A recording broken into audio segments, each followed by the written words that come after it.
Assalamualaikum warahmatullahi wabarakatuh. Alhamdulillahirabbil alamin. Wassalatu wassalamu ala asrafil anbiya'i wal mursalin sayyidina wa maulana Muhammadin wa ala alihi wa sahbihi ajma'in. Amma ba'd. Hadaratil afadil, sadatil masyayikh wal asatidzah wal ustadzat, wa fil muqaddimah sahibul fadilah syaihu hadzal ma'had Kiai Abdul Hakim Mahfud di Ma'izzuh.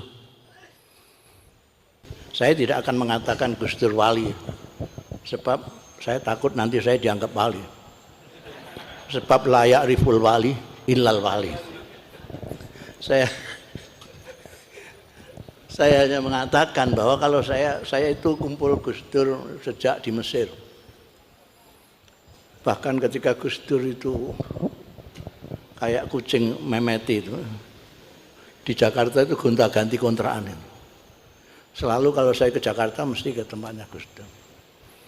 Gus Dur tidak mempunyai amaliyah yang membuat dia menurut teks itu dicintai oleh Allah. Misalnya sholat sunatnya qobliyah, ba'diyah, duha, enggak. Sebab dicintai Allah itu ada dua. Ada yang dari sisi kita berusaha. Caranya sampai sholat fardu dinas tambahi dengan nawafil, insya Allah jadi wali. Tapi ada yang dia dari sana, dari atas, memang disuka, dipilih. Menurut saya itulah Gus Dur. Wong sembayangnya ya biasa-biasa saja, wiridanya ya dititipkan orang. Gus Dur itu wiridanya banyak tapi dititip orang. Ini dibaca iki macam ping 35.000 bagi mbek kanca-kanca. Saya tahu karena saya kawannya. Jadi Gus Dur itu dengan kata yang singkat, Gus Dur itu adalah orang yang sudah selesai dengan dirinya. Gus Dur itu adalah orang yang sudah selesai dengan dirinya.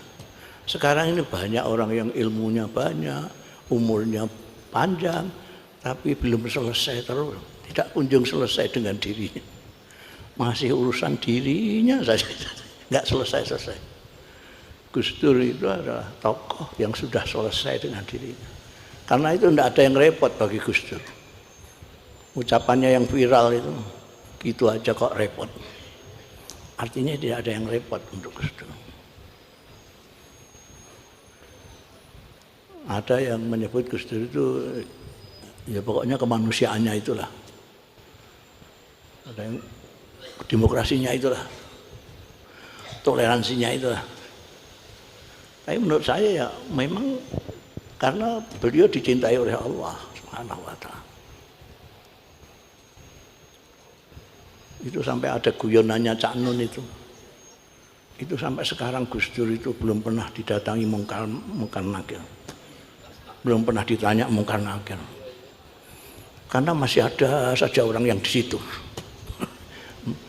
Konon kabarnya katanya Ainun itu malaikat mungkar nakir itu nanti menanyai orang yang sudah ditinggal orang. Kalau yang ngantar sudah pergi semua, baru malaikat mungkar nakir tanya marah buka segala macam. Nah ini mulai dimakamkan, itu terus nggak ada orang yang pergi. Jadi nggak ditanya-tanya sampai sekarang. Kata Cak Nun. Jadi sampai sekarang kan, Gus Dur belum ditanya-tanya sama mungkar nakir. Mungkin juga sungkan sendiri ya.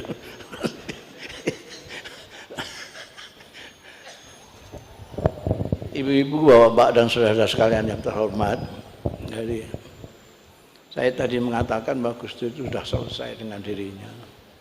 Banyak sekali tokoh-tokoh itu sudah jadi pemimpin, sudah tua, sudah ngalim, tapi tidak pernah bisa melepaskan dirinya. Gus Dur itu sudah selesai dengan dirinya. Nggak kepingin apa-apa. Ada presiden, saya gasai itu kan, ada presiden nggak punya dompet itu Gus Dur. Sudah pernah saya katakan di Ciganjur, ada presiden nggak punya dompet itu Gus Dur. Padahal saya yang bukan presiden, bukan apa aja, dompet saya 2. Untuk rupiah 1, untuk dolar 1. Gus Dur tidak punya dompet. Beli bakso, pinjam Lisa. Pinjam Alisa, putranya. Pinjam Lisa untuk beli bakso. Makanya Kiai Husain Muhammad Cirebon itu bikin penelitian dan bikin buku judulnya Sang Zahid. Jadi beliau mengatakan bahwa Gus Dur itu zahid, zuhud. Saya bilang sampean bikin buku begini ini nggak laku. Loh saya cari duit. Iya, nama buku kan sampean cetak kan sampean jual. Itu tidak akan laku, saya bilang itu. Orang lagi senang-senangnya dunia kok sampai ngajak ngomong zuhud. Zuhud itu tidak kemantil dunia. Mana payu bukumu. Dan betul saja, sampai sekarang nggak payu. Ya untuk perpustakaannya sendiri saja. Itu ada penelitiannya Kiai Husain Muhammad tentang Gus Dur. Gus Dur itu zuhud. Dan memang jeli Kiai Husain itu.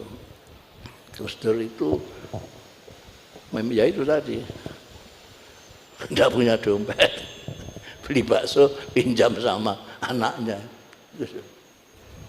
Padahal dulu waktu di Mesir itu selalu naraktir saya kemana saja. Jadi kalau ke warung, ke kafe, dia selalu punya duit. Saya heran ini podo-podo beasiswa ini podo 80 kok iki. Traktir terus. Mungkin ada kiriman dari Indonesia, saya nggak tahu ya. Pokoknya dia sugih duit. Pada waktu di Mesir itu jadi mahasiswa sugih duit. Jadi presiden kok malah gak di duit. Aneh banget ya. Jadi itu kena tinggal buku, nulis buku. Bukan presiden gak di duit. Jadi mahasiswa duit akeh. Jadi presiden malah ganti duit.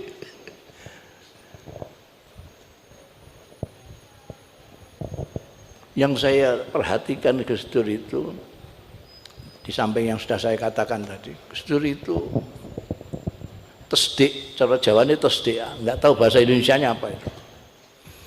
Siapa yang ditunjuk ini kok udah tinggi, ya jadi betul.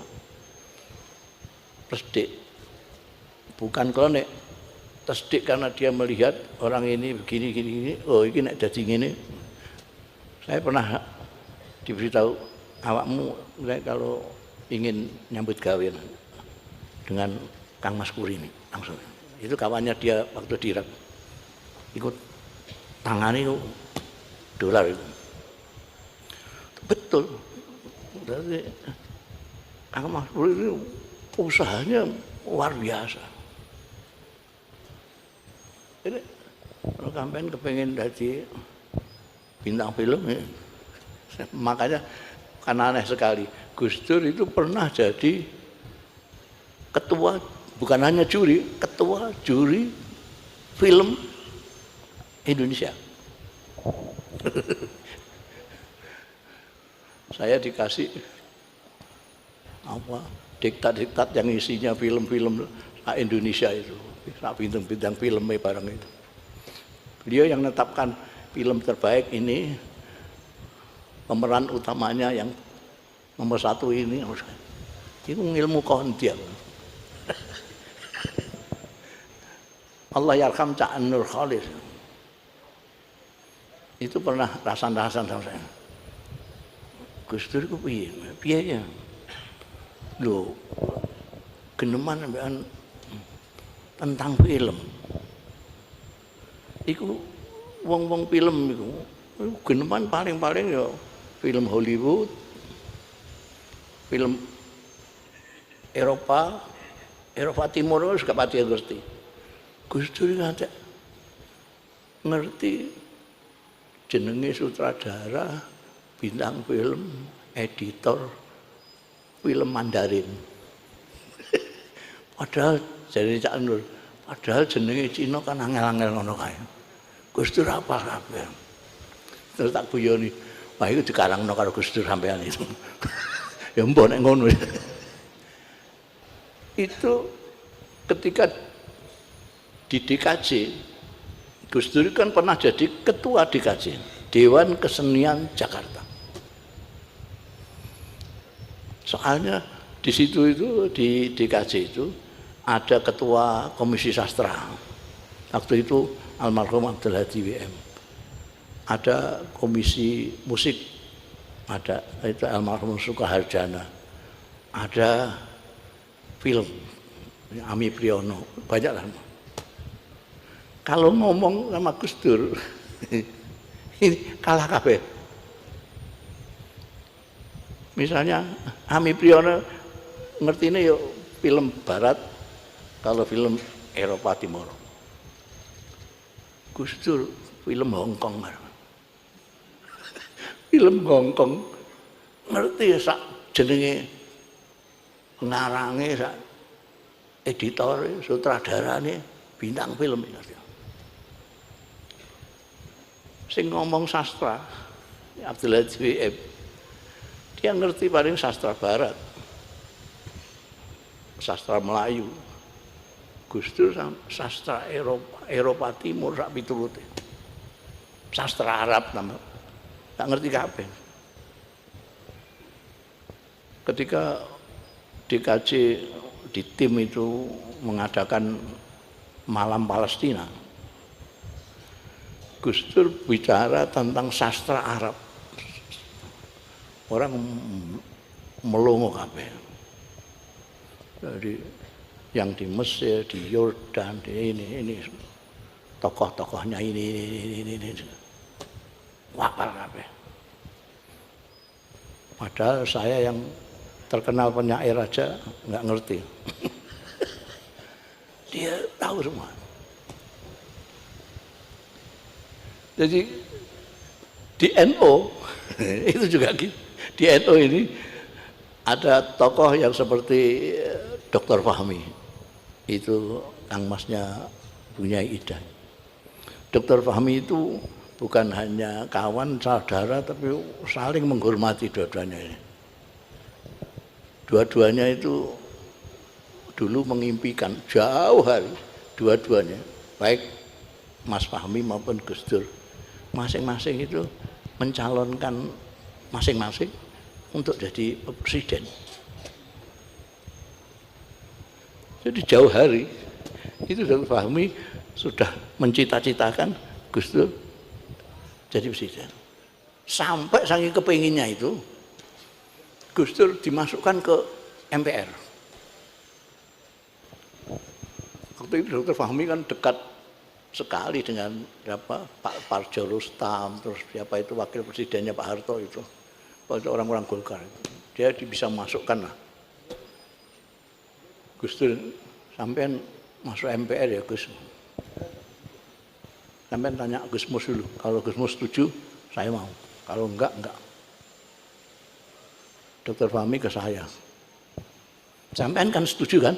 Belum sudah begitu. Sampean nggak setuju kan? Kalau Gus Dur masuk di MPR? Enggak. Saya langsung enggak setuju aku. Loh kenapa? Gus Dur tidak akan bisa mempengaruhi mereka yang di Senayan itu.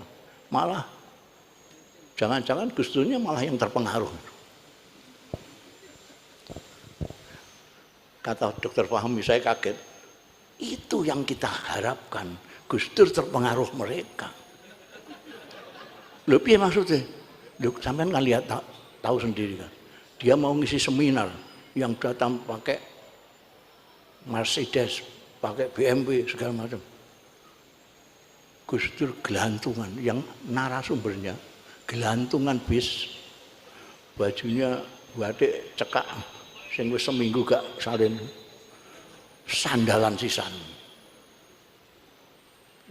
teko tokoh-tokoh yang pakai mobil. Nah, itu kan seniman.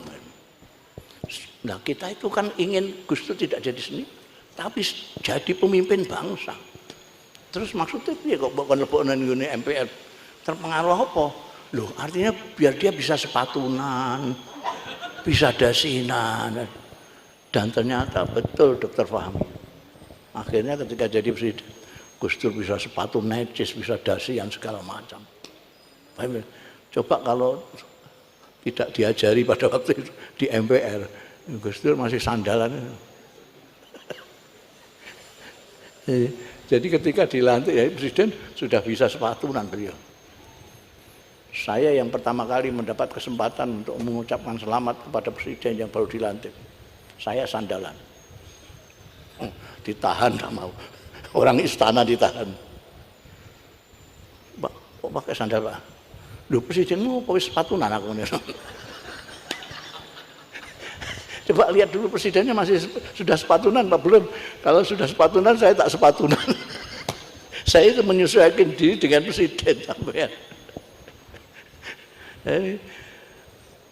Ya Allah, Gus Dur itu sudah selesai dengan dirinya sendiri.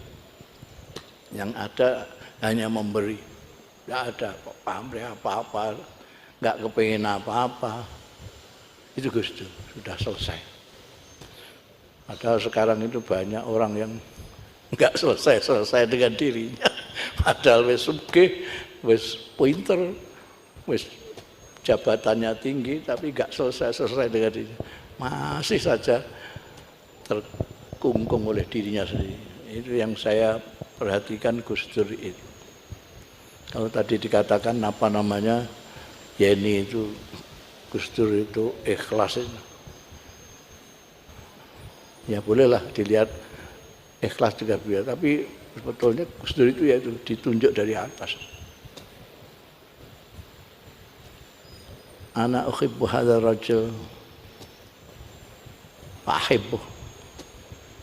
Maka Jibril bilang Allah wa ana uhibbu wa ahibbu. Lalu orang-orang pun menyintai Gus Dur sampai sekarang. Sampai sekarang. Dulu itu ada perempuan yang ke makam sini nangis-nangis. Minta maaf, Gus. Ngapunten, rombian mboten milih jenengan. Banyak sekali cerita-cerita sesudah Gus Dur itu wafat. Sebelum wafat orang banyak yang tidak tahu bahwa Gus Dur itu dipilih oleh Allah Subhanahu wa taala untuk dicintai. Mudah-mudahan kita semua, terutama yang hadir pada malam hari ini, mendapat berkahnya Gus Dur, berkahnya Kiai Wahid, Kiai Hasim, seluruh ini apa namanya Tebu Ireng ini berkahi semua ini, berkahi semua, insya Allah.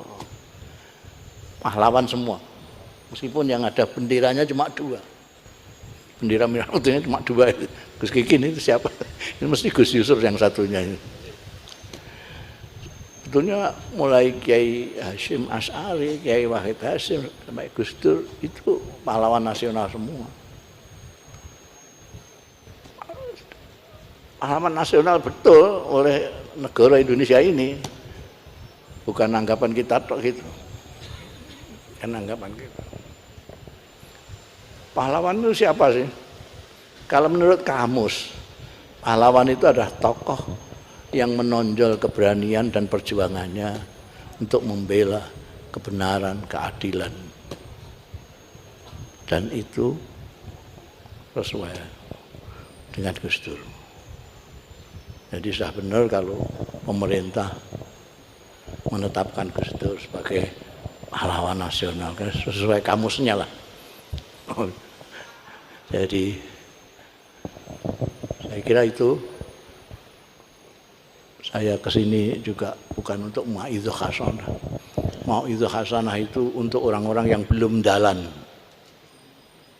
Sampean ini sudah dalan semua, masa di mau'izah. Itu kan dalilnya kan ud'u ila sabili rabbika bil hikmati wal mau'izati. Ud'u ila sabili rabbika itu tidak ada maf'ul bihnya. Ajaklah, siapa yang diajak? Tidak ada. Makanya tafsir Kementerian Agama terus dikai kurung. Ajaklah kurung manusia. Quran dikurung-kurung itu. Karena ini tim penafsir ini nggak ngerti sastra. Nggak ngerti sastra. Itu kan ajaklah ke jalan. Artinya siapa yang diajak? Yang belum jalan. Ajaklah naik bis. Siapa yang diajak? Yang belum naik bis. Kalau sudah naik bis, kok diajak naik bis itu gimana? Ajaklah ke jalan Allah. Lah sampean semua sudah di jalan Allah, kok saya ajak lagi gimana? Malah mungkin sampean lebih dalan daripada saya. Itu salah kaprah, tapi sudah namanya di Indonesia ini salah kaprah kan banyak. Dah mau itu hasanah, nanti diganti tausiah dianggap mau mati. Sudah mau itu hasanah. Sebetulnya mau itu hasanah untuk yang enggak jalan. Sampean semua sudah jalan, enggak perlu di mau itu hasanah sampean. Apalagi kok bantah-bantahan wajadilhum bilati ya hasan. Itu bukan dengan sampean. Saya kira itu mudah-mudahan sekali lagi kita mendapat berkahnya ini Sohibul Ashabul Makamah semua, dari Gus Dur sampai ayahnya, mbah-mbahnya, terutama Mbah Hasyim Asy'ari. Mbah Hasyim Asy'ari itu satu-satunya orang Indonesia yang mendapat gelar Hadratus Syekh.